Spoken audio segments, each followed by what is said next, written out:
আসসালামু আলাইকুম প্রিয় চাকরি প্রত্যাশী বন্ধুরা, দেখতে পাচ্ছেন অতিরিক্ত জেলা ও দায়রা জজ আদালত 1 জানুয়ারি 2025 তারিখে একটি বিশাল নিয়োগ সার্কুলার প্রকাশিত করা হয়েছে। এই সার্কুলারে আপনারা সকল জেলা থেকে আবেদন করতে পারবেন। ছেলে মেয়ে উভয় প্রার্থীরা আবেদন করতে পারবেন। চলুন কথা না বাড়িয়ে এই নিয়োগ সার্কুলার সম্পর্কে বিস্তারিত দেখে আসি। তার আগে ছোট্ট একটি রিকোয়েস্ট, আপনি যদি আমাদের এই চ্যানেলে নতুন দর্শক হয়ে থাকেন প্লিজ চ্যানেলটি সাবস্ক্রাইব করুন এবং ভিডিওটিতে একটি লাইক করুন। এখানে দেখতে পাচ্ছেন অতিরিক্ত জেলা ও দায়রা জজ প্রথম আদালত রংপুর এই বিজ্ঞপ্তিটি প্রকাশিত করেছে। এই জজশিপের অধীনে বিভিন্ন আদালতে নিম্নবর্ণিত শূন্য পদ সংশ্লিষ্ট নিয়োগ বিধিমালা ও সার্কুলার অনুসরণ পূর্বক সম্পূর্ণ অস্থায়ী ভিত্তিতে নিয়োগের জন্য প্রয়োজনীয় যোগ্যতা সম্পন্ন প্রার্থীদের নিকট থেকে নিম্নোক্ত শর্তে বাংলাদেশি প্রকৃত নাগরিকদের নিকট হতে দরখাস্তের আহ্বান করা যাচ্ছে। উল্লেখ্য 4 হতে 7 নং ক্রমিক উল্লেখিত পদসমূহে শুধুমাত্র রংপুর জেলার বাসিন্দাগণ আবেদন করতে পারবেন। এ সার্কুলারে 1 থেকে 3 নং পদে সকল জেলার প্রার্থীরা আবেদন করতে পারবেন, তবে 4 থেকে 7 নং ক্রমিক পদে শুধুমাত্র রংপুর জেলার স্থায়ী বাসিন্দারাই আবেদন করতে পারবেন। দেখতে পাচ্ছেন এখানে ক্রমিক 1-এ নিয়োগ করা হবে স্টেনোগ্রাফার কাম কম্পিউটার অপারেটর 1 জন লোক নিয়োগ করা হবে। এ পদে আবেদন করার জন্য এখানে শিক্ষাগত যোগ্যতা দেখতে পাচ্ছেন কোনো শিক্ষিত বিশ্ববিদ্যালয় হইতে ন্যূনতম 2য় শ্রেণী বা সমমানের সিজিপিএতে স্নাতক বা সমমানের ডিগ্রি থাকতে হবে।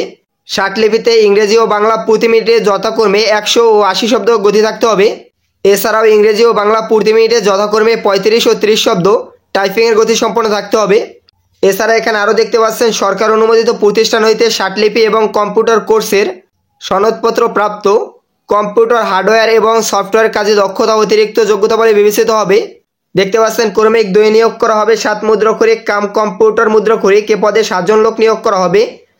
বেতন প্রদান করা হবে 10,200 টাকা থেকে 24,680 টাকা। এ পদে আবেদন করার জন্য কোনো শিক্ষিত বিশ্ববিদ্যালয় হতে ন্যূনতম 2য় শ্রেণী বা সমমানের সিজিপিএতে স্নাতক বা সমমানের ডিগ্রি থাকতে হবে।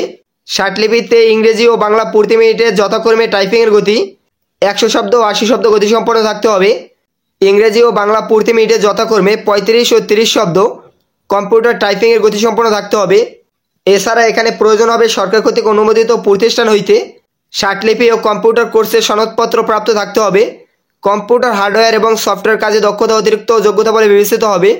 দেখতে পাচ্ছেন ক্রমিক 3-এ নিয়োগ করা হবে অফিস সহকারী কাম কম্পিউটার মুদ্রাক্ষরিক। এ পদে 9 জন লোক নিয়োগ করা হবে। বেতন প্রদান করা হবে 9,300 টাকা থেকে 22,490 টাকা। এখানে আবেদন করার জন্য এইচএসসি বা সমমানের পরীক্ষায় উত্তীর্ণ হয়ে থাকলে আবেদন করা যাবে। এ পদে আবেদন করার জন্য ইংরেজি টাইপিংয়ের গতি প্রতি মিনিটে 25 শব্দ এবং বাংলা 20 শব্দ থাকতে হবে। এছাড়াও সরকার অনুমোদিত প্রতিষ্ঠান হইতে কম্পিউটার কোর্সের সনদপ্রাপ্ত থাকতে হবে। কম্পিউটার হার্ডওয়্যার এবং সফটওয়্যারের কাজের দক্ষতা অতিরিক্ত যোগ্যতা বলে বিবেচিত হবে। দেখতে পাচ্ছেন ক্রমিক 4-এ নিয়োগ করা হবে ড্রাইভার। এ পদে 1 জন লোক নিয়োগ করা হবে। বেতন প্রদান করা হবে 9,300 টাকা থেকে 22,490 টাকা। 8ম শ্রেণী পাশ করে থাকলে আবেদন করা যাবে। এছাড়া মোটর গাড়ি চালানোর বৈধ ড্রাইভিং লাইসেন্সধারী হতে হবে, তবে অভিজ্ঞ প্রার্থীরা অগ্রাধিকার পাবেন। দেখতে পাচ্ছেন ক্রমিক 5-এ নিয়োগ করা হবে জারিকারক পিয়ন। এ পদে 8 জন লোক নিয়োগ করা হবে। বেতন প্রদান করা হবে 8,500 টাকা থেকে 20,570 টাকা। আবেদন করার জন্য এসএসসি বা সমমানের পরীক্ষায় উত্তীর্ণ হয়ে থাকলে আবেদন করা যাবে। ড্রাইভিং, টেকনিক্যাল ও অন্যান্য বিষয়াদির কাজে পারদর্শী অতিরিক্ত যোগ্যতা বলে বিবেচিত করা হবে। দেখতে পাচ্ছেন ক্রমিক 6-এ নিয়োগ করা হবে অফিস সহায়ক পিয়ন। এ পদে 5 জন লোক নিয়োগ করা হবে। বেতন প্রদান করা হবে 8,250 টাকা থেকে 20,010 টাকা। 8ম শ্রেণী পাশ করে থাকলে আবেদন করা যাবে। ড্রাইভিং, ইলেকট্রিক্যাল ও অন্যান্য বিষয়িত কাজে পারদর্শিতা অতিরিক্ত যোগ্যতা বলে বিবেচিত হবে। ক্রমিক 7-এ নিয়োগ করা হবে নৈশ প্রহরী 2 জন লোক নিয়োগ করা হবে। বেতন 8,250 টাকা থেকে 20,010 টাকা প্রদান করা হবে। 8ম শ্রেণী পাশ হয়ে থাকলে আবেদন করা যাবে। বাগান পরিচর্যা, ইলেকট্রিক্যাল ও অন্যান্য বিষয়িত কাজে পারদর্শী অতিরিক্ত যোগ্যতা বলে বিবেচিত হবে। দেখতে পাচ্ছেন এখানে আবেদনের অন্যান্য শর্তাবলী দেওয়া রয়েছে। প্রার্থীকে নির্ধারিত আবেদন ফরমে চাহিত তথ্যাদি সহ সভাপতি নিয়োগ সংক্রান্ত বাছাই কমিটি ও অতিরিক্ত জেলা দায়রা জজ প্রথম আদালত রংপুর বরাবরে আবেদন করিতে হইবে। আবেদন ফরম ও প্রবেশপত্র দেখতে পাচ্ছেন এখানে একটি ওয়েবসাইট দেওয়া আছে। এই ওয়েবসাইট হতে ডাউনলোড করে পূরণ করে প্রেরণ করিতে হইবে। এরপরে এখানে দেখতে পাচ্ছেন আবেদনপত্র আগামী 30/1/2025 তারিখে অফিস চলাকালীন সময়ের মধ্যে বিকেল 5টা ডাকযোগে অথবা সরাসরি অতিরিক্ত জেলা দায়রা জজ প্রথম আদালত রংপুর শাখায় পৌঁছতে হবে। উক্ত তারিখের পর কোনো আবেদন গ্রহণ করা হবে না। পরীক্ষার ফি বাবদ হিসাব কোড নং এখানে দেখতে পাচ্ছেন 1 থেকে 4 নং ক্রমিক পদের জন্য 100 টাকা এবং 5 থেকে 7 নং ক্রমিক পদের জন্য 50 টাকা ট্রেজারি চালানের মাধ্যমে জমা দিয়ে চালানের মূল কপি, আবেদন ফর্মে চালান নম্বর ও তারিখ, ব্যাংক ও শাখার নাম উল্লেখ সহ প্রদান করিতে হইবে। এরপরে এখানে দেখতে পাচ্ছেন ব্যাংক ড্রাফট ও পে অর্ডার গ্রহণ করা হবে না, অর্থাৎ আপনারা শুধুমাত্র ট্রেজারি চালানের মাধ্যমে পরীক্ষার ফি পরিশোধ করতে পারবেন।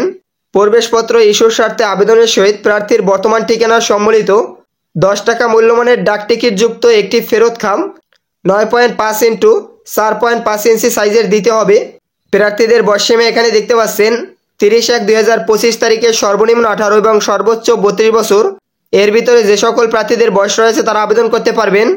এছাড়া আবেদন সংক্রান্ত অন্যান্য বিষয় এখান থেকে দেখে নেবেন। এখানে দেখতে পাচ্ছেন মৌখিক পরীক্ষা গ্রহণের সময় তথ্য যাচাইয়ের জন্য প্রার্থীকে নিম্নোক্ত প্রমাণসহ সকল সনদপত্রের মূল কপি এবং এক সেট সত্যায়িত ফটোকপি সঙ্গে আনিতে হইবে। এখান থেকে দেখে নেবেন আপনারা মৌখিক পরীক্ষার সময় কি কি কাগজপত্র সাথে নিয়ে যাবেন। এই নিয়োগ সংক্রান্ত আপনাদের যদি এছাড়াও কোনো প্রশ্ন থাকে কমেন্ট বক্সে আমাকে জানিয়ে দিতে পারেন। এরকম নিত্য নতুন চাকরি বিজ্ঞপ্তির আপডেট জানতে আমাদের জব নিউজ এক্সপ্লেন ইউটিউব চ্যানেলটি সাবস্ক্রাইব করুন। ধন্যবাদ সকলকে।